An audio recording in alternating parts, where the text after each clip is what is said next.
Welcome to part 2. It's decorate day. So I am putting a blob of frosting on my board before placing my cake on it to help the cake adhere to the board. The color of this buttercream is supposed to be gray. Because while I was decorating this cake, it was almost as though the frosting kept on changing color. I don't even understand Nigerian food coloring brands these days. I've been seeing some complaints from some bakers online, and unfortunately I experienced the very same thing. But yeah, I just was able to make it work. So in the part 1 of this video, I baked these cakes. We have 3 layers of our moist and delicious cakes: chocolate, cookies and cream, and red velvet. So if you'd like to watch the behind the scenes of how I baked these cakes, that's in my previous video. You can check it out on my YouTube channel. So this order came in, and it was a young man who wanted to order a cake for his girlfriend who was turning 25, and the theme of the birthday party was silver.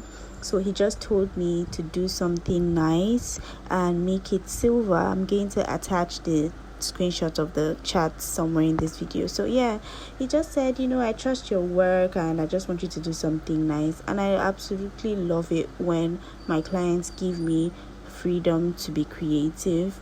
I just knew I wanted to do a heart-shaped cake, and I knew I wanted to make the entire cake silver and just add a touch of color to it. So I decided to go vintage. I decided to do a vintage heart-shaped cake. And just look at this. Look at the layers. Come on. When I tell you I don't bake rubbish, we do moist and amazing cakes here. So this is enough reason why you should patronize me. Anyway, back to the story. So I immediately started, thinking about what I was going to do, started checking for some inspirations online, and then I decided I was going to do a heart cake. For those of you who are like my OG subscribers, if you've watched any of my previous videos of heart cakes, you tell that I do not use heart-shaped pans. I actually use round cakes, and then I just convert the round cakes to heart cakes. That's how I roll, okay? Usually I do more of whipped cream cakes when it comes to my heart cake, but for this order it was a buttercream cake, and I wasn't going to be chilling the cake, so that's why the cake is all jiggly, and it's a bit difficult to get that structure. But with the whipped cream cakes, the cakes are chilled, and it's more solid and easier to handle. And I also use chocolate ganache for those ones, because once the cake is chilled, it ensures that the chocolate ganache solidifies and really holds the cake in place. But with the buttercream cake, it doesn't work like that. The cakes are just like jiggly, and then I have to use the buttercream, and the buttercream in like really good quantity so that it holds the cake together. So like I mentioned earlier, the cake is going to be covered in edible silver dust, and so my advice for that is to make sure that the base of your frosting is a color that is not too far from silver, which is gray, the color gray or ash or whatever. So that is what I was trying to achieve with my buttercream, but it wasn't just giving me that gray. I don't even understand, but anyways, I made it work. So if you are making this kind of cake, maybe you want to recreate this design, or you want to even do yours in another color, maybe gold or any other nice luster dust color, the idea or the trick is to use a base frosting that is like very close to that color, so that even if you miss a spot when applying your edible gold dust, it's not obvious. Everything just blends in nicely and perfectly, all that good stuff. So anyway, here I am crumb coating my cake. Crumb coating, like I always mention, is very important. It helps lock in the crumbs of your cake, so that when you are adding in your final coat of frosting, you will not have to battle cake crumbs here and there in your final design. It can make your work look very tacky. So it's highly advised that you crumb coat your cakes, okay? whenever I'm crumb coating my cakes, I like to go easy on my cake with the frosting, because remember it's crumbs in the frosting, so I can't really reuse the frosting. It just goes to waste. So I try as much as possible not to apply too much, so that when I scrape off the excess, I don't end up wasting my frosting, right?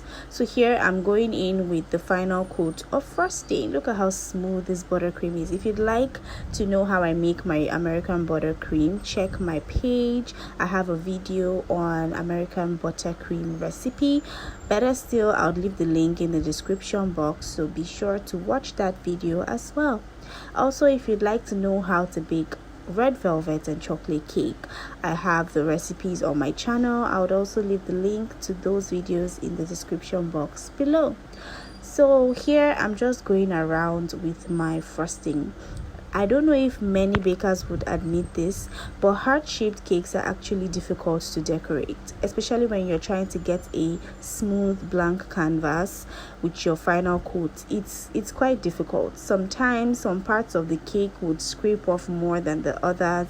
It's not like a round cake or a square cake that you're just going in straight with one swoop, but like this one has a straight end, a curvy end, so it gets tricky sometimes. If you're not able to control your arm movement, you will just really be going back and forth, and yeah, it can be very stressful. Anyway, I'm smoothing the top, taking off the excess frosting, just preparing the cake for the final coat, which is going to be my silver dust, right? And I wasn't really going for perfection, especially on the bodice, because I knew I was going to be covering the whole thing in silver luster dust. But for the top, I had to make sure that it was smooth, right? So this is what we have. And then I went in with my piping. Would you agree that piping is therapeutic? I don't know, there's just something about it that is just so therapeutic. How everything just comes out, the swoops, the swirls, the beautiful pattern. It's just cool. It's just really cool. Anyway, I didn't want to go in so much, like so heavy with the piping. I didn't want to use so much frosting, but at the same time I was trying to get a little bit of dimension with my piping. So I used two different sizes of nozzles for the top and bottom piping design. Basically, that way I was able to get a kind of dimensional look. In some cases, the bigger piping decoration is usually like way bigger than this. I didn't want to use that nozzle. At the same time, I decorated this cake at night. Typical home baker stuff. I had all day, but I chose to work at night. And during the course of decorating, I realized that this buttercream might not be enough, and I had run out of butter, but I had ice and sugar.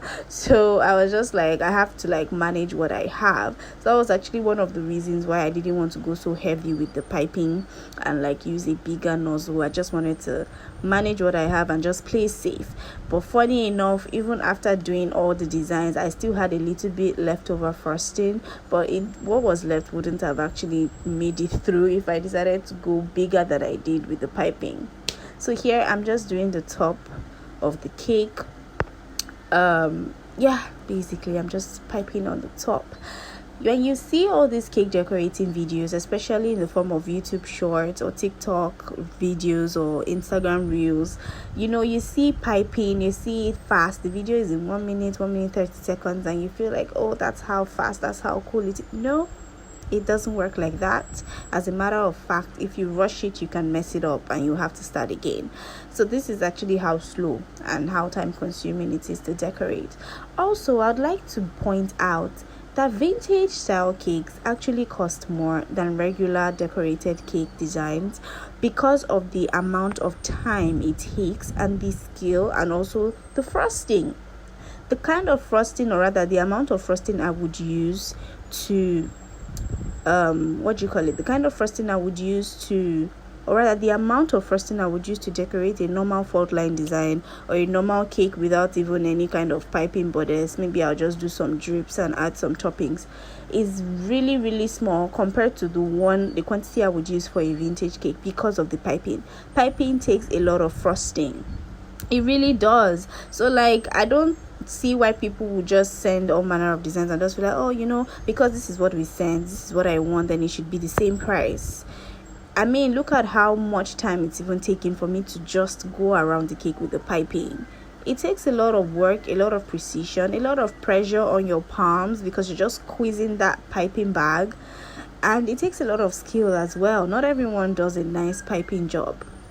So yeah, I think people should take note of that. When you want a cake design, you should also understand that the cake design would affect the price of the cake. It's not just any kind of design that you can just send for the same price.